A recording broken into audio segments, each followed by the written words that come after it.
നമസ്കാരം. ഇന്നത്തെ ക്ലാസ്സിൽ നാം ട്രാൻസ്ഫോമറുകളെ കുറിച്ചാണ് പഠിക്കാൻ പോകുന്നത്. നമ്മൾ രണ്ടു തരം വൈദ്യുതി പരിചയപ്പെട്ടിരുന്നല്ലോ. ഏതൊക്കെയായിരുന്നു അവ? AC-യും DC-യും. നമുക്ക് വീട്ടിൽ ലഭിക്കുന്ന വൈദ്യുതി AC ആണെന്ന് നമുക്കറിയാം. അത് ലഭിക്കുന്നത് 230 വോൾട്ടിലുമാണ്. ഈ ലാമ്പ് ഒന്ന് കാണൂ. ഇതിൽ 12 വാട്ട്സ് എന്ന് രേഖപ്പെടുത്തിയിട്ടുണ്ട്. എന്താണ് ഇതിനർത്ഥം? 12 വോൾട്ട് നൽകി പ്രവർത്തിപ്പിക്കേണ്ട ഒരു ലാമ്പാണിത്. അങ്ങനെ പ്രവർത്തിപ്പിച്ചാൽ 12 വാട്ട് പവർ ലഭിക്കുകയും ചെയ്യും. അപ്പോൾ എനിക്ക് ഈ ലാമ്പിലേക്ക്, അതായത് 12 വോൾട്ടിൽ പ്രവർത്തിപ്പിക്കേണ്ട ഈ ലാമ്പിലേക്ക് വീട്ടിലെത്തുന്ന ലൈൻ നേരിട്ട് കണക്ട് ചെയ്താൽ എന്താണ് സംഭവിക്കുക? അറിയാം, പറയേണ്ടതില്ല. അത് എരിഞ്ഞു പോകും, കത്തിപ്പോകും. അതായത് ഇതിനെ പ്രവർത്തിപ്പിക്കണമെങ്കിൽ വൈദ്യുതിയുടെ വോൾട്ടത 230 വോൾട്ടിൽ നിന്നും ഇതിനാവശ്യമായ വോൾട്ടതയിലേക്ക് കുറയ്ക്കണം, അഥവാ 12 വോൾട്ടാക്കി താഴ്ത്തണം. നമുക്ക് നമ്മുടെ നിത്യജീവിതത്തിൽ ഇത്തരത്തിൽ വൈദ്യുതിയുടെ വോൾട്ടത താഴ്ത്തുകയും അതുപോലെ ചില സന്ദർഭങ്ങളിൽ ഉയർത്തുകയും ചെയ്യേണ്ടി വരും. ഇത്തരത്തിൽ AC-യുടെ ആൾട്ടർനേറ്റിംഗ് കറണ്ടിന്റെ വോൾട്ടത ഉയർത്തുവാനും താഴ്ത്തുവാനും ഉപയോഗിക്കുന്ന ഒരു ഉപകരണമാണ് ട്രാൻസ്ഫോമർ. ട്രാൻസ്ഫോമറിന്റെ ചിത്രങ്ങളാണ് ഈ കാണുന്നത്. ഇതിൽ ആദ്യത്തേത് നിങ്ങൾ കണ്ട് പരിചയമുള്ളതാണ്. വൈദ്യുത വിതരണ നെറ്റ്വർക്കിന്റെ ഭാഗമായി റോഡ് അരികുകളിലും മറ്റും KSEB ഇത്തരം ട്രാൻസ്ഫോമറുകൾ സ്ഥാപിച്ചിട്ടുണ്ട്. മ്യൂച്വൽ ഇൻഡക്ഷൻ ഉപയോഗപ്പെടുത്തിയാണ് ട്രാൻസ്ഫോമർ പ്രവർത്തിക്കുന്നത്. അതായത് ട്രാൻസ്ഫോമറിന്റെ വർക്കിംഗ് പ്രിൻസിപ്പിൾ മ്യൂച്വൽ ഇൻഡക്ഷൻ ആണ്. ട്രാൻസ്ഫോമറുകൾ രണ്ടു തരമുണ്ട്. വോൾട്ടത ഉയർത്തുന്ന ട്രാൻസ്ഫോമറും വോൾട്ടത താഴ്ത്തുന്ന ട്രാൻസ്ഫോമറും. വോൾട്ടേജ് ഉയർത്തുന്ന ട്രാൻസ്ഫോമറിനെ സ്റ്റെപ്പ് അപ്പ് ട്രാൻസ്ഫോമർ എന്നും വോൾട്ടത താഴ്ത്തുന്ന ട്രാൻസ്ഫോമറിനെ സ്റ്റെപ്പ് ഡൗൺ ട്രാൻസ്ഫോമർ എന്നുമാണ് പറയുന്നത്. നിങ്ങൾ ചിത്രത്തിൽ കണ്ട രണ്ട് ട്രാൻസ്ഫോമറുകളും സ്റ്റെപ്പ് ഡൗൺ ട്രാൻസ്ഫോമറുകളാണ്. ട്രാൻസ്ഫോമറുകളെ കുറിച്ച് വിശദമായി നമുക്ക് പഠിക്കുവാനുണ്ട്. ട്രാൻസ്ഫോമറിന്റെ ഏറ്റവും പ്രധാനപ്പെട്ട ഒരു മേന്മ വോൾട്ടതയിൽ മാറ്റം വരുത്തുമ്പോൾ, അതായത് ഉയർന്ന വോൾട്ടതയിൽ നിന്ന് താഴ്ന്ന വോൾട്ടതയിലേക്ക് താഴ്ത്തിയാലും തിരിച്ചായാലും പവർ നഷ്ടം ഉണ്ടാകുന്നില്ല എന്നുള്ളതാണ്. അതായത് പവർ ലോസ് ഇല്ലാതെ AC-യുടെ വോൾട്ടത മാറ്റിയെടുക്കാൻ കഴിയുന്ന ഉപകരണമാണ് ട്രാൻസ്ഫോമർ. ഇതിന്റെ വർക്കിംഗ് പ്രിൻസിപ്പിൾ മ്യൂച്വൽ ഇൻഡക്ഷൻ ആണ്. ഒരു സോഫ്റ്റ് അയൺ കോറിൽ ചുറ്റിയെടുത്ത രണ്ട് കോയിലുകളാണ് ഒരു ട്രാൻസ്ഫോമറിന്റെ പ്രധാന ഭാഗം. ട്രാൻസ്ഫോമറിന്റെ ഒരു മാതൃകയാണ് ഈ കാണുന്നത്. നാം മ്യൂച്വൽ ഇൻഡക്ഷൻ പഠിച്ചപ്പോൾ പ്രൈമറി കോയിൽ, സെക്കൻഡറി കോയിൽ എന്ന രണ്ട് പദങ്ങൾ പരിചയപ്പെട്ടിട്ടുണ്ട്. ഏതിലൂടെയാണോ നാം വൈദ്യുതി നൽകുന്നത് ആ കോയിലിനെ പ്രൈമറി കോയിൽ എന്നും, എവിടെ നിന്നാണോ നമുക്ക് വൈദ്യുതി ലഭിക്കുക അല്ലെങ്കിൽ എവിടെയാണോ വൈദ്യുതി ഇൻഡ്യൂസ് ചെയ്യുക ആ കോയിലിനെയാണ് നമ്മൾ സെക്കൻഡറി കോയിൽ എന്ന് വിളിച്ചത്. ഈ ചിത്രത്തിൽ ഇൻപുട്ട് ഔട്ട്പുട്ട് കൃത്യമായി രേഖപ്പെടുത്തിയിട്ടുണ്ട്. അതുകൊണ്ട് തന്നെ നമുക്കറിയാം ഇൻപുട്ട് രേഖപ്പെടുത്തിയ കോയിലാണ് പ്രൈമറി കോയിൽ, ഔട്ട്പുട്ട് സെക്കൻഡറി കോയിലും. ഈ ട്രാൻസ്ഫോമറിന്റെ പ്രൈമറി കോയിലിലൂടെ ഇതിന്റെ ഇൻപുട്ടിൽ ഒരു AC നൽകി മ്യൂച്വൽ ഇൻഡക്ഷനിലൂടെ സെക്കൻഡറിയിൽ പ്രേരിതമാകുന്ന വൈദ്യുതി ഔട്ട്പുട്ടിലൂടെ പുറത്തെടുക്കുകയാണ് ചെയ്യുന്നത്. അതായത് ഏത് വൈദ്യുതിയുടെ വോൾട്ടതയാണോ മാറ്റം വരുത്തേണ്ടത് അത് ഇൻപുട്ടിലൂടെ നൽകുകയും ആവശ്യമായ വോൾട്ടതയിൽ, ഉയർന്ന വോൾട്ടതയാണെങ്കിൽ അങ്ങനെ, അല്ല താഴ്ന്ന വോൾട്ടതയാണെങ്കിൽ അങ്ങനെ, അത്തരത്തിലുള്ള വോൾട്ടതയിലുള്ള വൈദ്യുതി സെക്കൻഡറിയിൽ നിന്ന് അഥവാ ഔട്ട്പുട്ടിൽ നിന്ന് നമ്മൾ പുറത്തെടുക്കുകയും ചെയ്യും. ഇവിടെ ഇൻപുട്ടിൽ പ്രയോഗിക്കുന്ന വോൾട്ടേജ് പ്രൈമറി കോയിലിലെ ചുറ്റുകളിൽ ലഭ്യമാകും. പ്രൈമറിയിൽ AC നൽകുമ്പോൾ മ്യൂച്വൽ ഇൻഡക്ഷൻ മൂലം സെക്കൻഡറിയിൽ EMF ഇൻഡ്യൂസ് ചെയ്യപ്പെടും. ഒരു ട്രാൻസ്ഫോമറിലെ പ്രൈമറിയിലെയും സെക്കൻഡറിയിലെയും ഓരോ ചുറ്റിലും ഉള്ള EMF അഥവാ വോൾട്ടേജ് തുല്യമായിരിക്കും. ഈ വസ്തുത പ്രയോജനപ്പെടുത്തിയാണ് ട്രാൻസ്ഫോമറിൽ വോൾട്ടത ഉയർത്തുവാനും താഴ്ത്തുവാനും കഴിയുന്നത്. ഈ പറഞ്ഞ കാര്യം ഒരു ഉദാഹരണത്തിലൂടെ വ്യക്തമാക്കാം. പ്രൈമറിയിൽ 5 ചുറ്റുകളുള്ള ഈ ട്രാൻസ്ഫോമറിൽ ഇൻപുട്ടിൽ 10 വോൾട്ടാണ് നൽകിയിട്ടുള്ളത്. അപ്പോൾ ആ വോൾട്ടത പ്രൈമറി കോയിലിൽ ലഭ്യമാകും. പ്രൈമറി കോയിലിൽ 5 ചുറ്റുകളുള്ളതിനാൽ ഓരോ ചുറ്റിലെയും ഇവിടത്തെ വോൾട്ടത 2 വോൾട്ട് ആയിരിക്കും. അതായത് നാം നൽകുന്ന ഇൻപുട്ടിൽ നൽകുന്ന 10 വോൾട്ട് പ്രൈമറിയിലെ 5 ചുറ്റുകളിലൂടെ ലഭ്യമാകും. അപ്പോൾ ഓരോ ചുറ്റിലും ഓരോ ടേണിലും ലഭ്യമാകുന്ന ഡ്രോപ്പ് ചെയ്യുന്ന വോൾട്ടത 2 വോൾട്ട് വീതമായിരിക്കും.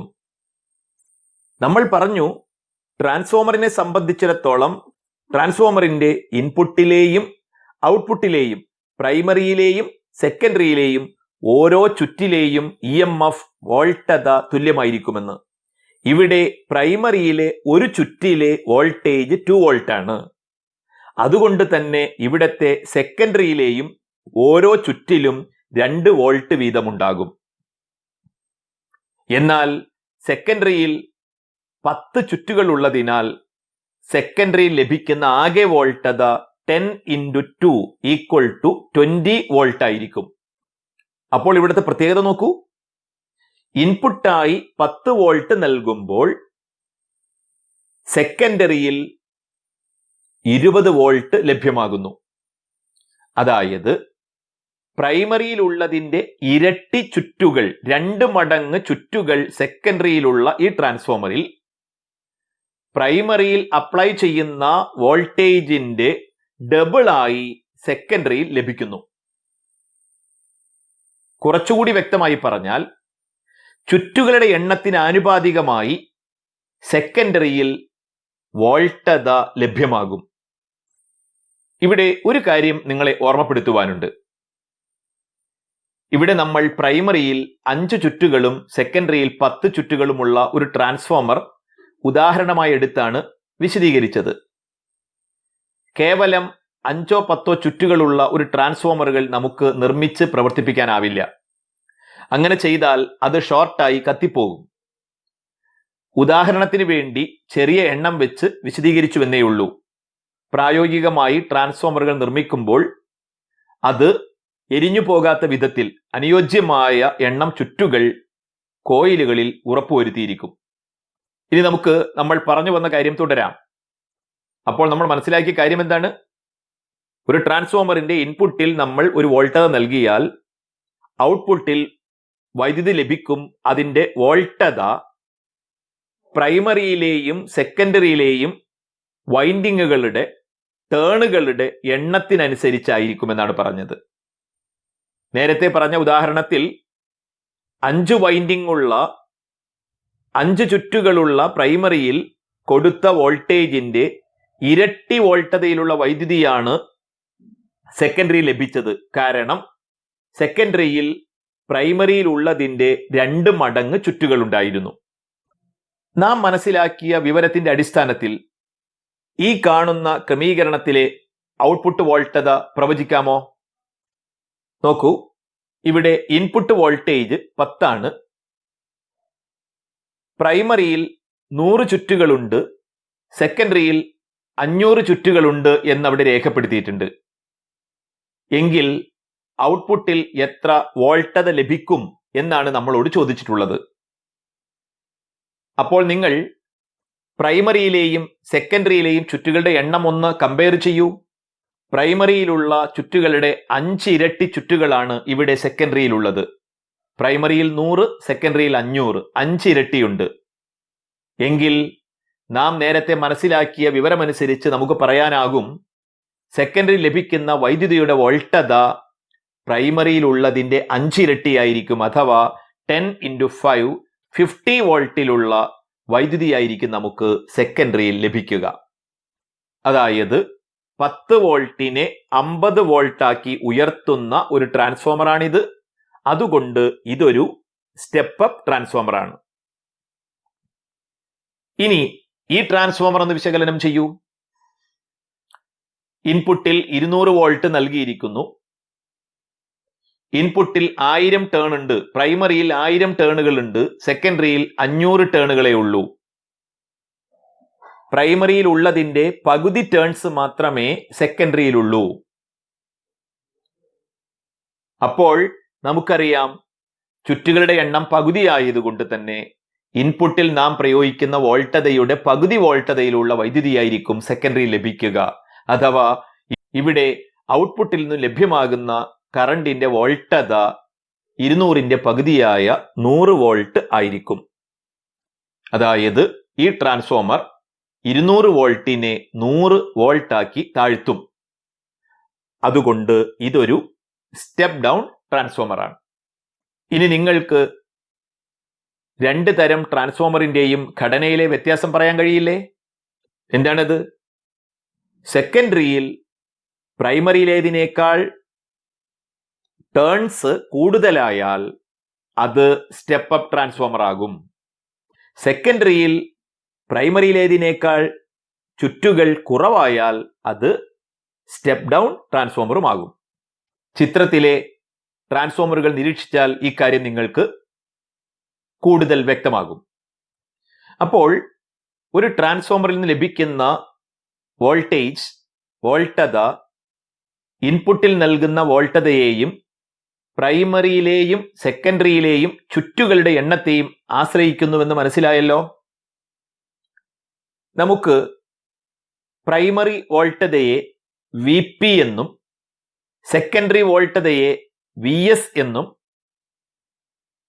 പ്രൈമറിയിലെ ചുറ്റുകളുടെ എണ്ണത്തെ NP, number of turns, NP എന്നും സെക്കൻഡറിയിലെ ചുറ്റുകളുടെ എണ്ണം NS എന്നും സൂചിപ്പിച്ചാൽ ഈ 4 അളവുകളെ ഈ കാണുന്ന രീതിയിൽ നമുക്ക് യോജിപ്പിക്കാം. അതായത് VS by VP equal to NS by NP. എന്താണ് ഇതിന്റെ അർത്ഥം?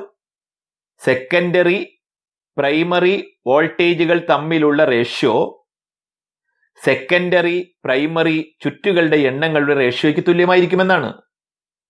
VS by VP equal to NS by NP. ഈ ബന്ധം നിങ്ങൾ ഒരു കാരണവശാലും മറന്നു പോകരുത്. ഒരു ട്രാൻസ്ഫോമറിലെ വോൾട്ടതയും ചുറ്റുകളുടെ എണ്ണവും തമ്മിലുള്ള ബന്ധം പരീക്ഷയെ സംബന്ധിച്ച് പരമപ്രധാനമാണ്. ഇതുപയോഗിച്ചുകൊണ്ടുള്ള ന്യൂമറിക്കൽ പ്രോബ്ലംസ് പൊതുപരീക്ഷയിൽ, SSLC പരീക്ഷയിൽ ചോദിക്കുവാനുള്ള സാധ്യത വളരെ കൂടുതലാണ്. നമുക്ക് ഇത്തരത്തിലുള്ള ഒരു ചോദ്യം ചെയ്തു നോക്കാം. പ്രൈമറിയിൽ 800 ചുറ്റുകളുള്ള ഒരു ട്രാൻസ്ഫോമറിൽ 200 വോൾട്ട് നൽകിയപ്പോൾ ഔട്ട്പുട്ടിൽ 25 വോൾട്ട് ലഭിച്ചു. ചോദ്യം 1, ഇത് ഏതു തരം ട്രാൻസ്ഫോമർ ആണ്? 2, ഇതിലെ സെക്കൻഡറിയിലെ ചുറ്റുകളുടെ എണ്ണം എത്രയായിരിക്കും? How many turns are there in secondary coil? നമുക്ക് എളുപ്പത്തിന് വേണ്ടി ഇതിന്റെ ഒരു ചിത്രം വരച്ചു വയ്ക്കാം. ചിത്രത്തിൽ തന്ന കാര്യങ്ങളെല്ലാം രേഖപ്പെടുത്തിയിട്ടുണ്ട്. Input voltage, primary voltage 200 volt ആണെന്ന് തന്നിരുന്നു, അതവിടെ എഴുതിയിട്ടുണ്ട്. പ്രൈമറിയിലെ ചുറ്റുകളുടെ എണ്ണം NP 800, അതവിടെ എഴുതിയിട്ടുണ്ട്.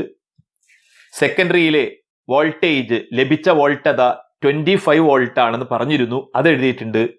നമുക്കറിയാത്ത ക്വാണ്ടിറ്റി എന്ന് പറയുന്നത് NS ആണ്, അതായത് സെക്കൻഡറിയിൽ എത്ര ചുറ്റുകളുണ്ട് എന്നാണ് നമ്മളോട് കാണാൻ ആവശ്യപ്പെട്ടത്. അപ്പോൾ പ്രൈമറിയിൽ 200 വോൾട്ട് നൽകിയപ്പോൾ സെക്കൻഡറിയിൽ 25 വോൾട്ടായി കുറഞ്ഞിരിക്കുന്നു. അപ്പോൾ ഒന്നാമത്തെ ചോദ്യത്തിന്റെ ഉത്തരം നമുക്ക് കിട്ടിക്കഴിഞ്ഞു. 200 വോൾട്ടിനെ 25 വോൾട്ടിലേക്ക് താഴ്ത്തുന്ന ട്രാൻസ്ഫോമർ ആയതുകൊണ്ട് ഇത് സ്റ്റെപ്പ് ഡൗൺ ട്രാൻസ്ഫോമർ ആണ്. അപ്പോൾ ഒന്നാമത്തെ ഉത്തരം കിട്ടി. ഇനി രണ്ടാമത്തേത് എന്ത് ചെയ്യണം? ടേണുമായി ബന്ധപ്പെട്ട ഒരു റിലേഷൻ നമ്മുടെ കൈവശമുണ്ട്. ആ റിലേഷൻ എഴുതുക. എന്താ relation? VS by VP equal to NS by NP. ഇതിൽ 4 കാര്യങ്ങളാണ് ആകെ ഉള്ളത്. അതിൽ 3 കാര്യങ്ങൾ തന്നിട്ടുണ്ട്. ആ ഇക്വേഷനിൽ തന്ന വിലകളെല്ലാം സബ്സ്റ്റിറ്റ്യൂട്ട് ചെയ്യുക. അപ്പോ വി എസിന് പകരം 25 കൊടുത്തു, വി പിയുടെ സ്ഥാനത്ത് 200 കൊടുത്തു. എൻ എസ് അറിഞ്ഞുകൂടാത്തത് കൊണ്ട് എൻ എസ് തന്നെ എഴുതി. താഴെ എൻ പിയുടെ സ്ഥാനത്ത് 800 എന്ന് എഴുതി. ക്രോസ് മൾട്ടിപ്ലൈ ചെയ്തു. അപ്പോൾ N S into 200 equal to 25 into 800 എന്ന് കിട്ടി. അത് സോൾവ് ചെയ്യുമ്പോൾ നമുക്ക് 100 എന്നാണ് കിട്ടുക. എൻ എസ് ഈക്വൽ ടു 100 എന്ന് കിട്ടി. എന്താണ് ഇതിന്റെ അർത്ഥം? ഈ ട്രാൻസ്ഫോമറിന്റെ സെക്കൻഡറിയിൽ 100 ചുറ്റുകളാണ് ഉണ്ടാകുക. ഇത് നമുക്ക് ക്രിയ ചെയ്യാതെ ഗസ് ചെയ്ത് പറയാവുന്നതാണ്. അതെങ്ങനെ ചെയ്യും? പ്രൈമറിയിൽ 200 വോൾട്ട് ഉണ്ട്, സെക്കൻഡറിയിൽ 25 വോൾട്ട് ആണുള്ളത്. 200ന്റെ 1/8 പാർട്ടാണ് 25 നമുക്കറിയാം. 200ന്റെ 8/1 25. എങ്കിൽ പ്രൈമറിയിലുള്ള ചുറ്റുകളുടെ 8/1 ചുറ്റുകളായിരിക്കണം സെക്കൻഡറിയിലും ഉണ്ടാകുക. അപ്പൊ 800ന്റെ എന്ത് കണ്ടാൽ മതി? 800ന്റെ 1/8 പാർട്ട് കണ്ടാൽ മതി. That is 800/8. അപ്പോഴും 100 കിട്ടും. എന്ന് പറഞ്ഞാൽ മിക്കവാറും പ്രോബ്ലങ്ങളിൽ നമുക്ക് കാൽക്കുലേഷൻ ഇല്ലാതെ തന്നെ ഊഹിച്ച് ഉത്തരം പറയാൻ കഴിയുമെന്ന് പറഞ്ഞു എന്ന് മാത്രം. ഇനി നമുക്ക് നമ്മുടെ ടെക്സ്റ്റ് ബുക്കിൽ തന്നിട്ടുള്ള ഈ പട്ടികയൊന്ന് പൂർത്തീകരിക്കാം. 37 എന്നൊരു ടേബിൾ കൊടുത്തിട്ടുണ്ട് നമ്മുടെ പുസ്തകത്തിൽ. അതിൽ 4 റോസ് ആണ് ഉള്ളത്. അതിൽ ഓരോ റോയിലും ഓരോ ഭാഗം വിട്ടുകളഞ്ഞിട്ടുണ്ട്. അത് പൂർത്തീകരിക്കാനാണ് ആവശ്യപ്പെട്ടിട്ടുള്ളത്. എന്തൊക്കെ തന്നിരിക്കുന്നത്? 4 പാരാമീറ്റേഴ്സ് ആണ്. N P, V P, N S, V S എന്നങ്ങനെ 4 കാര്യങ്ങളാണ് തന്നിട്ടുള്ളത്. ഇവിടെ നമുക്ക് 2 തരത്തിലും ചെയ്യാം. ഒന്ന്, ഞാൻ നേരത്തെ പറഞ്ഞതുപോലെ നമുക്ക് ഊഹിച്ചെഴുതാവുന്നതേ ഉള്ളൂ. നമുക്ക് ഒന്നാമത്തെ റോ നോക്കാം. ഒന്നാമത്തെ റോയിലേക്ക് നോക്കിയാൽ പ്രൈമറിയിലെ ടേണുകളുടെ എണ്ണം 500 ആണ്. സെക്കൻഡറിയിലെ ടേണുകളുടെ എണ്ണം 2500 ആണ്. അപ്പൊ അതൊന്ന് കമ്പയർ ചെയ്യൂ. പ്രൈമറിയിൽ 500 ചുറ്റ്, സെക്കൻഡറിയിൽ 2500 ചുറ്റ്. 500ന്റെ 5 ടൈംസ് ആണ് 2500 എന്ന് നമുക്കറിയാം. 500 ഇൻറ്റു 5 ആണ് 2500. അപ്പൊ അതിന്റെ അർത്ഥം എന്താ? പ്രൈമറിയിൽ ഉള്ളതിന്റെ 5 ഇരട്ടി ചുറ്റുകളുണ്ട് സെക്കൻഡറിയിൽ. എങ്കിൽ പ്രൈമറിയിൽ എത്ര വോൾട്ടതയുണ്ടോ അതിന്റെ 5 ഇരട്ടി വോൾട്ടത സെക്കൻഡറിയിൽ ലഭിച്ചിരിക്കും. ഇവിടെ പ്രൈമറിയിൽ 10 വോൾട്ട് എന്ന് പറഞ്ഞിട്ടുണ്ട്. അപ്പോ 10ന്റെ 5 മടങ്ങ് 10 ഇൻറ്റു 5 50 ആയിരിക്കും കിട്ടുക. അതായത് പട്ടികയിൽ എ എന്ന ഭാഗത്ത് വരിക 50 വോൾട്ട് എന്നാണ്, 50 വോൾട്ട്. ഇനി രണ്ടാമത്തെ റോ നോക്കാം. അതിൽ ബി ആണ് പൂരിപ്പിക്കേണ്ടത്. അതായത് അവിടെ അൺനോൺ ആയിട്ടുള്ളത് പ്രൈമറിയിലെ ചുറ്റുകളുടെ എണ്ണമാണ്, എൻ പി ആണ്. അവിടെ നോക്കൂ നിങ്ങൾ, പ്രൈമറി വോൾട്ടേജ് 100 ആണ്, സെക്കൻഡറി വോൾട്ടേജ് 25. പ്രൈമറിയിൽ 100 വോൾട്ട് ഉണ്ട്, സെക്കൻഡറിയിൽ അതിന്റെ 1/4 ഉള്ളൂ, 4/1 ഉള്ളൂ. അപ്പോൾ നമുക്കറിയാം, എങ്കിൽ പ്രൈമറിയിൽ ഉള്ളതിന്റെ 4/1 ചുറ്റുകളെ സെക്കൻഡറിയിൽ ഉണ്ടാകൂ. അപ്പൊ ഇവിടെ സെക്കൻഡറിയിലെ ചുറ്റുകൾ തന്നിട്ടുണ്ട്, 800 ആണ്. പ്രൈമറിയിലേതാണ് തരാത്തത്. അപ്പൊ നമുക്കറിയാം പ്രൈമറിയിൽ എത്ര ഉണ്ടായിരുന്നുവോ അതിന്റെ 1/4 ആണ് 800. അപ്പോൾ ബിയുടെ സ്ഥാനത്ത് എന്തുണ്ടായിരുന്നിരിക്കണം? അതിന് 4 ഇരട്ടി ഉണ്ടായിരുന്നിരിക്കണം, 3200 ഉണ്ടായിരുന്നിരിക്കണം. കാരണം 3200ന്റെ 4/1 800 ആയി വരിക. അപ്പോൾ കഴിയുമെങ്കിൽ അങ്ങനെ ചെയ്യാം. വേറെയും മാർഗം കൊണ്ട് പുറകെ പറയുന്നുണ്ട്. അപ്പോൾ പറഞ്ഞതാണ്, സെക്കൻഡറിയിൽ 800 ചുറ്റുകളാണുള്ളത്. അത് പ്രൈമറിയിൽ ഉള്ളതിന്റെ 4/1 ആകാനേ നിവൃത്തിയുള്ളൂ. അപ്പോൾ തിരിച്ചു പറഞ്ഞാൽ പ്രൈമറിയിൽ ഇതിന്റെ 4 മടങ്ങുണ്ടാകണം, 4 ടൈംസ് ഉണ്ടാകണം. അപ്പോൾ 800 ഇൻറ്റു 4 3200 ടേണുകളാവും ഈ ട്രാൻസ്ഫോമറിന്റെ പ്രൈമറിയിൽ ഉണ്ടാവുക. അതായത് ബിയുടെ സ്ഥാനത്ത് വരിക 3200. ഇനി മൂന്നാമത്തെ റോയിലേക്ക് പോകാം. മൂന്നാമത്തെ റോയിൽ എന്തൊക്കെ തന്നിട്ടുണ്ട്? അവിടെ നമുക്ക് പ്രൈമറിയിലെ ചുറ്റുകളും സെക്കൻഡറിയിലെ ചുറ്റുകളും തന്നിട്ടുണ്ട്. 600 ആണ് പ്രൈമറിയിലെ ചുറ്റ്, 1800 ആണ് സെക്കൻഡറിയിലെ ചുറ്റ്, ടേൺസ്. അതായത് പ്രൈമറിയിൽ ഉള്ളതിന്റെ 3 ഇരട്ടി ചുറ്റുകളാണ് സെക്കൻഡറിയിൽ ഉള്ളത്. അതായത് ഒരു സ്റ്റെപ്പ് അപ്പ് ട്രാൻസ്ഫോമർ ആണ്. അതിന്റെ സെക്കൻഡറിയിൽ 120 വോൾട്ട് ഉണ്ട്. അപ്പോൾ നമുക്കറിയാം പ്രൈമറിയിൽ ഇതിന്റെ 1/3 ഉണ്ടാകൂ. പ്രൈമറിയിൽ ഉള്ളതിന്റെ 3 ഇരട്ടിയാണ് 120. അപ്പോൾ പ്രൈമറിയിൽ കേവലം 40 വോൾട്ടേ ഉണ്ടായിരുന്നിരിക്കാൻ സാധ്യതയുള്ളൂ. കാരണം 40നെ 3 കൊണ്ട് മൾട്ടിപ്ലൈ ചെയ്യുമ്പോഴാണ് 120 കിട്ടുക. അപ്പോൾ സിയുടെ സ്ഥാനത്ത് വി പി ആയി വരുന്നത് 40 വോൾട്ട് ആയിരിക്കണം. അപ്പോൾ 40ന്റെ 3 ഇരട്ടി 120, 600ന്റെ 3 ഇരട്ടി 1800 ശരിയാകുന്നുണ്ട്. ഇനി അവസാനത്തേത് നോക്കൂ. Primary voltage 240, secondary voltage 12 volt. ഇത് ഒരു സ്റ്റെപ്പ് ഡൗൺ ട്രാൻസ്ഫോമർ ആണെന്ന് മനസ്സിലാകുന്നുണ്ട്. ഇനി നോക്കൂ, 240നെ 12 വോൾട്ടിലേക്ക് താഴ്ത്തുന്നു.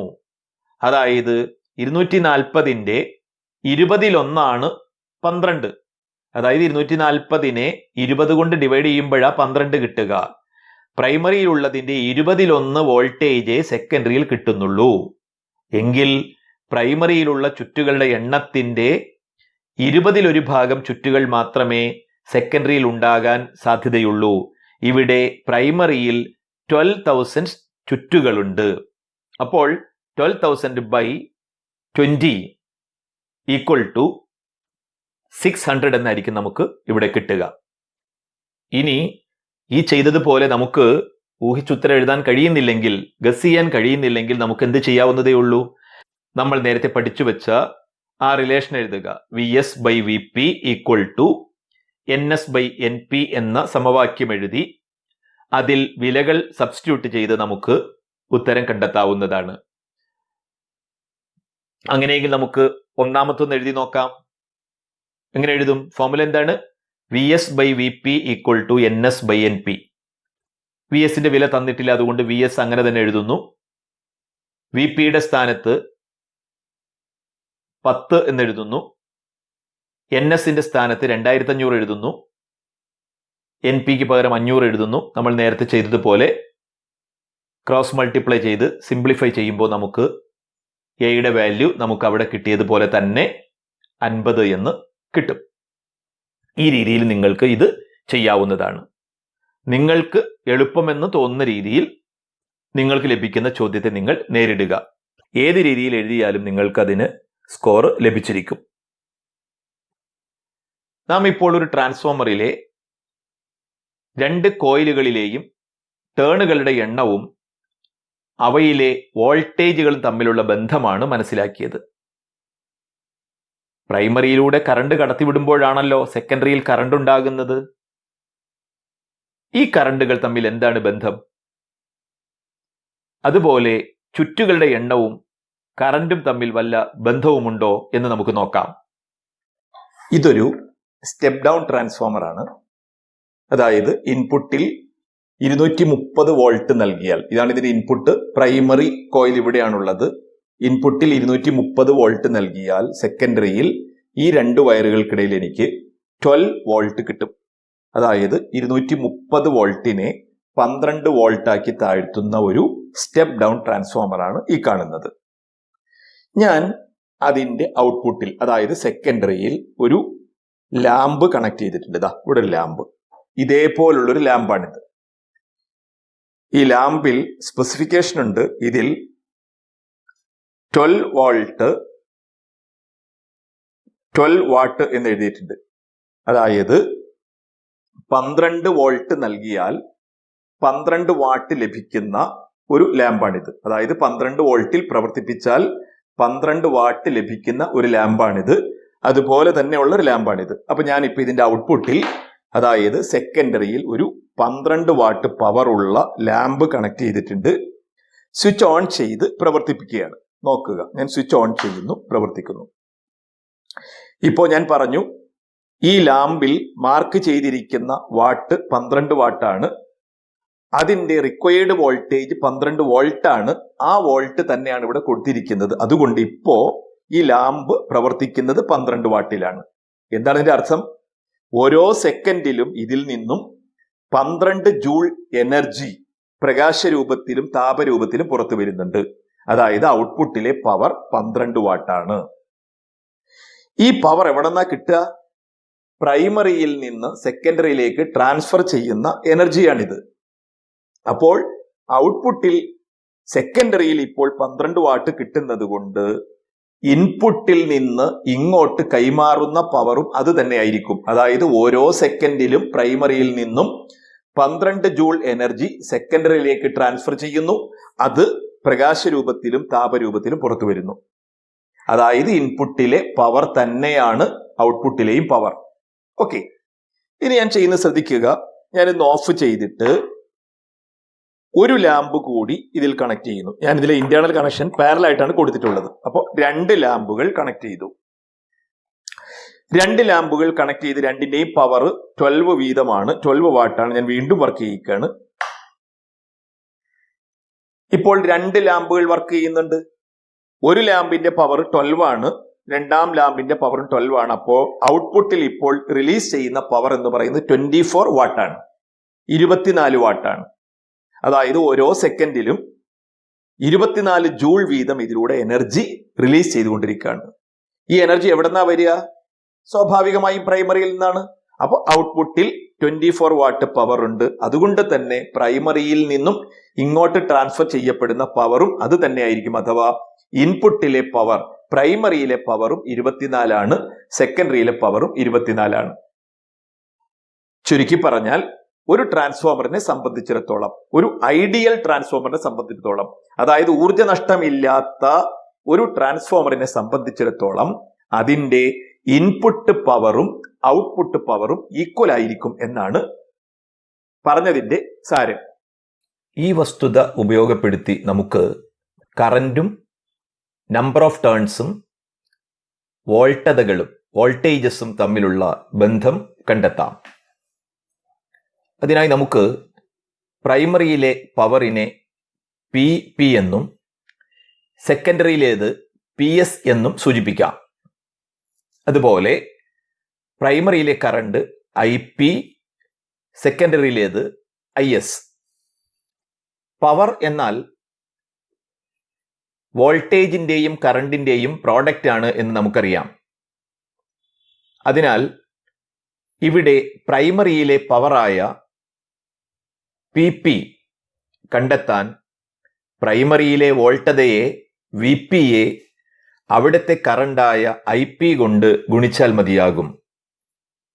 അതായത് പ്രൈമറിയിലെ power PP equal to VP into IP. അതുപോലെ സെക്കൻഡറിയിലെ power PS equal to VS into IS. എന്നാൽ നമുക്കറിയാം പ്രൈമറിയിലെയും സെക്കൻഡറിയിലെയും പവറുകൾ തുല്യമാണെന്ന്. അതുകൊണ്ട് VP into IP equal to VS into IS എന്നെഴുതാമല്ലോ. ഇത് മറ്റൊരു തരത്തിൽ എഴുതിയാൽ VS by VP equal to IP by IS എന്നാകും. അതായത് വോൾട്ടേജ് റേഷ്യോയുടെ വിപരീത അനുപാതത്തിലാണ്, ഇൻവേഴ്സായാണ് കറണ്ട് റേഷ്യോ വരുന്നത് എന്നർത്ഥം. ഒരു ഉദാഹരണം എടുത്ത് ഇത് ഒന്നുകൂടി വ്യക്തമാക്കാം. ഇവിടെ ഈ ലാമ്പ് കൺസ്യൂം ചെയ്യുന്ന പവർ 100 വാട്ടാണ്. സെക്കൻഡറിയിൽ 100 വാട്ട് ഉപയോഗപ്പെടുത്തിക്കൊണ്ടിരിക്കുന്നു. അപ്പോൾ നാം മനസ്സിലാക്കിയ വിവരമനുസരിച്ച് പ്രൈമറിയിലെ പവറും 100 വാട്ട് തന്നെ ആകണമല്ലോ. അതായത് PP ഈക്വൽ ടു 100 വാട്ട്സ്. ഇനി P ഈക്വൽ ടു VI എന്ന 1ാം യൂണിറ്റിൽ പഠിച്ച ഇക്വേഷൻ ഉപയോഗിച്ച് പ്രൈമറിയിലെയും സെക്കൻഡറിയിലെയും കറണ്ടുകൾ കണക്കാക്കിയാലോ. IP ഈക്വൽ ടു, അതായത് പ്രൈമറി കോയിലിലെ കറണ്ട് ഈക്വൽ ടു അവിടുത്തെ പവർ ബൈ അവിടുത്തെ voltage PP by VP equal to 100/100 equal to 1 ampere എന്ന് കിട്ടുന്നു. അതുപോലെ സെക്കൻഡറിയിലെ current IS is equal to PS by VS. അതായത് സെക്കൻഡറിയിലെ കറണ്ട് കാണാൻ സെക്കൻഡറിയിലെ പവറിനെ അവിടുത്തെ വോൾട്ടേജ് കൊണ്ട് ഡിവൈഡ് ചെയ്യുന്നു. അപ്പോൾ 100/10 ഈക്വൽ ടു 10 ആംപിയർ എന്ന് ലഭിക്കുന്നു. അതായത് പ്രൈമറിയിലെ കറണ്ട് 1 ആംപിയറും സെക്കൻഡറിയിലേത് 10 ആംപിയറും. നമ്മൾ എഴുതി വെച്ച റേഷ്യോ, അതായത് VS/VP ഈക്വൽ ടു IP/IS ആണോ ഇതെന്നൊന്ന് പരിശോധിക്കൂ. VS/VP equal to 10/100 equal to 1/10 എന്നാണ് കിട്ടുന്നത്. അതുപോലെ IP/IS എടുക്കുമ്പോഴും പ്രൈമറിയിലെ കറണ്ട് 1 സെക്കൻഡിലെ കറണ്ട് 1/10. അതായത് നമ്മൾ എക്സ്പെക്ട് ചെയ്ത രീതിയിൽ തന്നെയാണ് ഇവിടെ റേഷ്യോകൾ വന്നിരിക്കുന്നത്. ഇനി ഇരുഭാഗങ്ങളിലുമുള്ള കറണ്ടും വോൾട്ടേജും ഒന്ന് സൂക്ഷ്മമായി പരിശോധിക്കൂ. ഇവിടെ വോൾട്ടേജിന് എന്താണ് സംഭവിച്ചത്? 100 വോൾട്ട് 10 വോൾട്ടായി താഴ്ന്നു, അതായത് 10-1. കറണ്ടോ 1 ആംപിയറിൽ നിന്നും 10 ആംപിയറായി ഉയർന്നു, അതായത് 10 ഇരട്ടിയായി, 10 ടൈംസ് ആയി. അതായത് വോൾട്ടേജിനുണ്ടാകുന്ന മാറ്റത്തിന് നേരെ വിപരീതമായ മാറ്റമാണ് കറണ്ടിനുണ്ടാകുന്നത്. വേറൊരു തരത്തിൽ പറഞ്ഞാൽ, ഒരു സ്റ്റെപ്പ് ഡൗൺ ട്രാൻസ്ഫോമർ വോൾട്ടത താഴ്ത്തുന്നതോടൊപ്പം കറണ്ട് ഇന്റൻസിറ്റി ഉയർത്തുകയും ചെയ്യുന്നു. അതുപോലെ ഒരു സ്റ്റെപ്പ് അപ്പ് ട്രാൻസ്ഫോമർ വോൾട്ടത ഉയർത്തുന്നതോടൊപ്പം കറണ്ടിന്റെ അളവ് താഴ്ത്തുകയും ചെയ്യുന്നു. ഇനി ഒരു കാര്യം കൂടി ശ്രദ്ധിക്കുക. നാം നേരത്തെ കാണിച്ച ട്രാൻസ്ഫോമറുകളുടെ ചിത്രം ഒരിക്കൽ കൂടി കാണൂ. ഇതിലെ 2 കോയിലും ചുറ്റിയിരിക്കുന്നത് ഒരേ വണ്ണമുള്ള വയറുകൾ കൊണ്ടാണോ എന്ന് നോക്കൂ. അല്ല, വ്യത്യാസമുണ്ട്. അപ്പോൾ ട്രാൻസ്ഫോമറുകളിൽ കോയിലിലെ ചുറ്റുകളുടെ എണ്ണത്തിൽ മാത്രമല്ല, ചുറ്റാൻ ഉപയോഗിക്കുന്ന വയറിന്റെ തിക്നെസ്സിലും വണ്ണത്തിലും മാറ്റമുണ്ട്. സ്റ്റെപ്പ് ഡൗൺ ട്രാൻസ്ഫോമറിലെ ഏത് കോയിലിലാണ് വണ്ണം കൂടിയ വയർ ഉപയോഗിച്ചിരിക്കുന്നതെന്ന് നോക്കൂ. സെക്കൻഡറിയിൽ. ഒരു സ്റ്റെപ്പ് ഡൗൺ ട്രാൻസ്ഫോമറിൽ ഏത് കോയിലിലൂടെയാണ് കൂടുതൽ കറണ്ട് പ്രവഹിക്കുന്നത്? നമുക്കറിയാമല്ലോ, സെക്കൻഡറിയിൽ. എന്താ കാരണം? ട്രാൻസ്ഫോമറിൽ കറണ്ടും വോൾട്ടേജും ഇൻവേഴ്സ് പ്രൊപ്പോർഷനിലാണ്. സ്റ്റെപ്പ് ഡൗൺ ട്രാൻസ്ഫോമറിൽ സെക്കൻഡറിയിൽ വോൾട്ടേജ് കുറവായിരിക്കും, അതിനാൽ അവിടെ കറണ്ട് കൂടുതലായിരിക്കും. ഇനി അവിടെ എന്തുകൊണ്ടാണ് വണ്ണം കൂടിയ കമ്പി ഉപയോഗിച്ചത് എന്ന് നോക്കാം. ജൂൾ നിയമം അനുസരിച്ച് ഒരു കണ്ടക്ടറിൽ ഉണ്ടാകുന്ന പവർ അല്ലെങ്കിൽ സെക്കൻഡിൽ നഷ്ടപ്പെടുന്ന, റിലീസ് ചെയ്യപ്പെടുന്ന എനർജി I²R ആണ് എന്ന് നമുക്കറിയാം. അതായത് കറന്റ് കൂടുന്നതിനനുസരിച്ച് അതിന്റെ സ്ക്വയറിനൊപ്പം ഹീറ്റ് ഉണ്ടാകും. നാം ട്രാൻസ്ഫോമറിൽ കോയിൽ നിർമ്മിക്കുന്നതിന് ഉപയോഗിക്കുന്ന ചെമ്പ് വയറിന് കുറഞ്ഞ അളവിൽ റെസിസ്റ്റൻസ് ഉണ്ടാകും. അതിനാൽ ട്രാൻസ്ഫോമർ പ്രവർത്തിപ്പിക്കുമ്പോൾ കോയിൽ ചൂടായി ഊർജനഷ്ടമുണ്ടാകും, എനർജി ലോസ് ഉണ്ടാകും. അമിതമായി ഇത്തരത്തിൽ ചൂടായാൽ അത് കത്തിപ്പോകാനും ഇടയുണ്ട്. അതിനാൽ കൂടുതൽ കറന്റ് ഒഴുകുന്ന കോയിലിൽ വയറിന്റെ റെസിസ്റ്റൻസ് പരമാവധി കുറയ്ക്കേണ്ടതുണ്ട്. വണ്ണം കൂടിയ കമ്പിക്ക് പ്രതിരോധം കുറവായിരിക്കുമല്ലോ. അതുകൊണ്ട് സ്റ്റെപ്പ് ഡൗൺ ട്രാൻസ്ഫോമറിൽ സെക്കൻഡറിയിൽ വണ്ണം കൂടിയ കമ്പി ഉപയോഗിക്കുന്നു. കാരണം സ്റ്റെപ്പ് ഡൗൺ ട്രാൻസ്ഫോമറിൽ സെക്കൻഡറിയിലൂടെയാണ് കൂടിയ അളവിൽ കറണ്ട് ഒഴുകുന്നത്. അതുപോലെ സ്റ്റെപ്പ് അപ്പ് ട്രാൻസ്ഫോമറിൽ പ്രൈമറിയിലായിരിക്കും വണ്ണം കൂടിയ കമ്പി ഉപയോഗിക്കുക. കാരണം സ്റ്റെപ്പ് അപ്പ് ട്രാൻസ്ഫോമറിനെ സംബന്ധിച്ചിടത്തോളം പ്രൈമറിയിൽ വോൾട്ടത കുറവും കറണ്ട് കൂടുതലുമായിരിക്കും. ഇനി നമുക്ക് നാം രൂപപ്പെടുത്തിയെടുത്ത 2 ബന്ധങ്ങളും, അതായത് VS/VP ഈക്വൽ ടു NS/NPയും VS/VP സമം IP/IS എന്ന ബന്ധവും സംയോജിപ്പിച്ച് ഒറ്റ വാക്യമാക്കാം. അപ്പോൾ പരീക്ഷയിലെ ചോദ്യങ്ങൾ നേരിടാൻ അത് ഏറെ എളുപ്പമാകും. അതായത് VS/VP equal to NS/NP equal to IP/IS എന്ന് ഒറ്റ വാക്യത്തിൽ എഴുതാം. ഈ വാചകം നല്ലവണ്ണം ഓർത്തു വയ്ക്കുക. അപ്പോൾ ഏത് ചോദ്യം ചോദിച്ചാലും ചോദ്യത്തിനനുസരിച്ച് ഇതിൽ നിന്നും അനുയോജ്യമായ 2 റേഷ്യോകൾ എടുത്ത് അതിൻ്റെ ഉത്തരം കണ്ടെത്താൻ നിങ്ങൾക്ക് കഴിയും. അവസാനമായി പറയട്ടെ, എല്ലാ കാര്യങ്ങളും വിശദമായി പറഞ്ഞപ്പോൾ അല്പം ദീർഘിച്ചുപോയി, ക്ഷമിക്കുമല്ലോ. കൂടാതെ പരീക്ഷയുമായി ബന്ധപ്പെട്ട് താരതമ്യേന എളുപ്പമുള്ള ചോദ്യങ്ങളാണ് ഈ യൂണിറ്റിൽ നിന്നും വരാറുള്ളത്. അതിനാൽ ഇതോടൊപ്പം നൽകിയിട്ടുള്ള പ്രാക്ടീസ് ചോദ്യങ്ങൾ ഓരോന്നായി ചെയ്ത് പരിശീലിച്ചാൽ മുഴുവൻ സ്കോറും നിങ്ങൾക്ക് നേടാം. നന്ദി, നമസ്കാരം.